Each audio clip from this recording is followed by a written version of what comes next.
সুখ চাও, আনন্দ চাও, অথচ সুখের যিনি উৎস, সুখের যিনি সার, সেই নন্দনন্দন যশোদানন্দন, তার ভজনা করো না, তাকে চেনো না, তাকে জানো না, এ কেমন কথা? তাহলে কোন সুখ চাও, কোন আনন্দ চাও? যদি সত্যিই সুখী হতে হয়, যদি সত্যি আনন্দ পেতে চাও জীবনে, যদি সত্যই তোমার হিত সাধন করতে চাও, তাহলে আগে কৃষ্ণ চরণ আশ্রয় করো।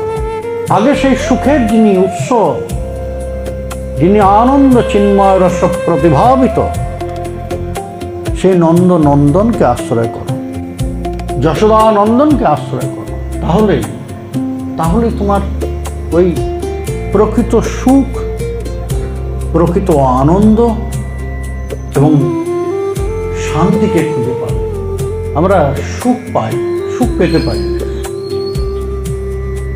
ক্ষণিকের আনন্দ আমরা পেতে পারি, কিন্তু শান্তি পাওয়া বড় কঠিন। আপনি টাকা দিয়ে বিলাসিতার বস্তু কিনতে পারবেন, বিলাসিতা নয়। আপনি এসি কিনতে পারবেন, সুন্দর পালঙ্ক কিনতে পারবেন, কিন্তু ঘুম কিনতে পারবেন না, নিদ্রা কিনতে পারবেন না। ওইটা হচ্ছে শান্তির বিষয়, নিদ্রাটা। আপনি গদিওয়ালা বিছানায় শুয়ে আছেন, সেটা সুখ, কিন্তু শান্তিটা কোথায়? নিদ্রায়। ওইটা আপনি কিনতে পারবেন না, তাই না? সুতরাং সুখ আপনি কিনলেও কিনতে পারেন, জাগতিক সুখ, যদিও সেটা টেম্পোরারি। কিছু সময়ের আনন্দ আপনি হয়তো কিনতে পারবেন, কিন্তু শান্তিটা সেটা কোথায় পাওয়া যাবে? সেই সুখের উৎস কি, সেই আনন্দের উৎস কি? যে সেটাই হচ্ছে কৃষ্ণ। আর যার থেকে মুক্ত হতে চাইছো, সেটাই মুক্তি নয়।